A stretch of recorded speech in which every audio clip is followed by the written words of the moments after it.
Le Redoux, 2 avalanches ont eu lieu en Savoie, à Valloires et Bourg-Saint-Maurice. Au moins 7 personnes ont été tuées. Des randonneurs qui ont été emportés par les coulées de neige. Bonsoir Daniel Goetz.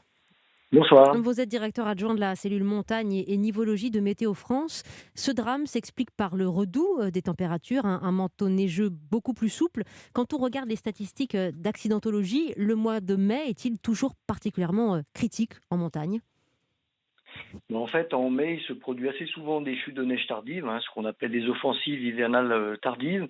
Mais en fait, généralement, elles font peu d'accidents, hein. Si on regarde sur les 10 ou 20 dernières années, en moyenne, il se produit un ou deux accidents mortels, donc beaucoup moins que ce qui se passe durant ce mois de mai 2021. Oui, on a hélas peut-être plus de fréquentation en montagne en ce moment. Qu'est-ce qui est le plus redoutable en fait? C'est le redout, c'est la variation des températures, c'est ces effets un peu climatiques complexes ces dernières semaines?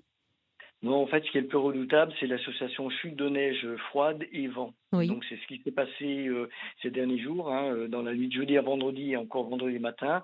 On a eu une bonne chute de neige dans les Alpes du Nord, accompagnée de vent, avec des températures basses, c'est-à-dire qu'en fait, on avait une qualité de neige hivernale.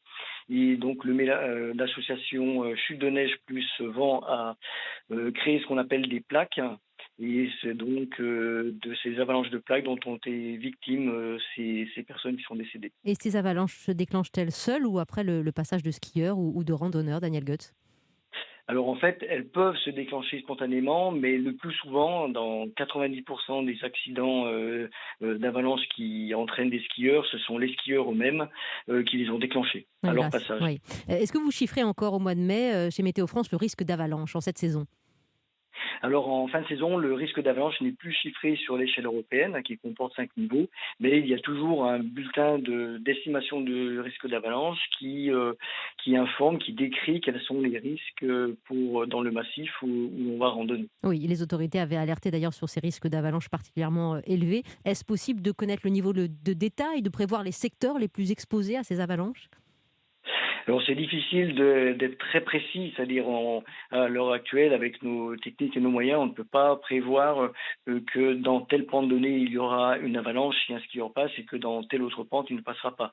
Nous, ce qu'on peut faire, c'est prévoir un risque, c'est-à-dire une probabilité qu'il y ait des avalanches ou pas, et puis un peu cibler également les secteurs en termes d'orientation et d'altitude concernée. Oui, ces deux coulées se sont déclenchées à 2600 mètres pour la première dans le secteur du col du Galibier, à 3770 mètres dans le massif de la Vanoise, des avalanches très violentes. Le fait que la montagne ait été désertée par les skieurs cette saison explique-t-il aussi cette situation?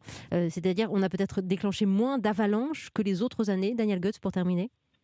Alors là, c'est pas une histoire de déclenchement préventif d'avalanche comme le peuvent faire les stations de ski, hein. Les 2 accidents qu'on a eus, donc aujourd'hui et également les accidents mortels qui a eu lieu lundi, en début de semaine, Mhm. sont des avalanches qui se produisent en haute montagne, dans des secteurs qui sont pas sécurisés.